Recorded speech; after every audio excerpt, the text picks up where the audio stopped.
Mimi swali langu kwa afisa wa elimu, yaani kaimu afisa elimu, swali langu linasemaje? Sisi wananchi wa kijiji cha Lengo tunayo shule yetu pale.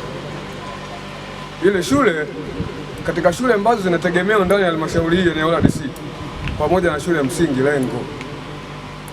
Lakini kwa masikitiko zaidi, sisi wananchi mnatuangusha kwa jitihada ambazo sisi wazazi au wananchi wa Lengo tunazionyesha kupitia shule yetu ya msingi Lengo. Afisa TAKUKURU, hawa viongozi wetu au wakuu wa idara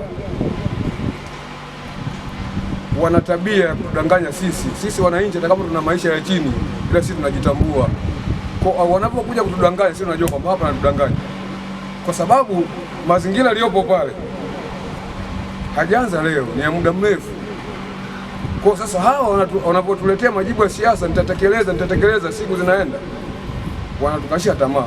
Kwa mfano pale shule ya msingi Lengo kuna jengo ambalo mpaka sasa hivi halijaisha, yaani alieleweki. Mhandisi wa ujenzi anapofanya si atumuelewe, kwa sababu lile jengo mpaka sasa hivi limesimama, hakuna mwelekeo wote ambao unafanyika. Diwani wetu anajitahidi kupambana, ila kuna watu wanamwangusha.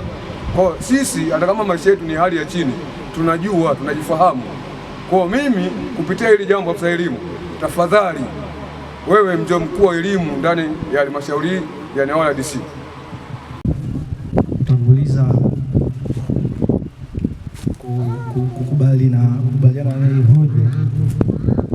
hoja ambayo kimsingi iko wazi kwamba ni kweli kulikuwa kuna changamoto ya usimamizi.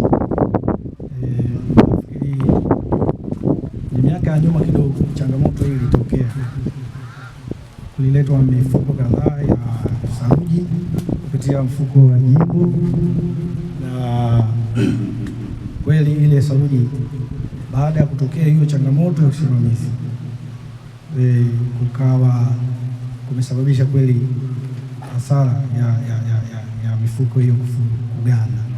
Sasa kiundani zaidi, changamoto iliyopo hapa nyingine, mimi ni nasimama hapa kama user department, yaani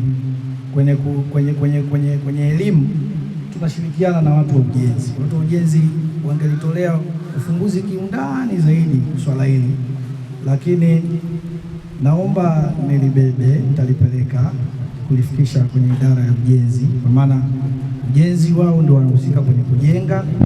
Sisi kama elimu tunahusika kwenye swala zima la kutoa elimu hapo shuleni. Lakini hata hivyo bado nafikiri kwa sababu watu wa ujenzi pia wanalielewa, ndio maana tunaweza tukaona sisi wote hapa ni mashahidi. Pale shule ya msingi Lengo kwa sasa hivi, mpaka sasa hivi tunaendelea na ujenzi wa madarasa mawili na ofisi moja ambao unasimamiwa na hao maengineer wetu, na kwa sasa hivi na uhakika wamejipanga, wanafanya vizuri. Lakini mwaka wa fedha ulioisha tulipokea milioni 83 pale shule ya msingi Lengo kwa ajili ya ujenzi wa madarasa matatu ambao pia wameusimamia hawa watu wa ujenzi. Lakini mpaka sasa hivi yale madarasa yameshakamilika na watoto wetu wanasoma kwenye madarasa ya vioo, madarasa pendwa ambayo tunaendelea na. Lakini sasa hivi baada ya kutokea hiyo changamoto,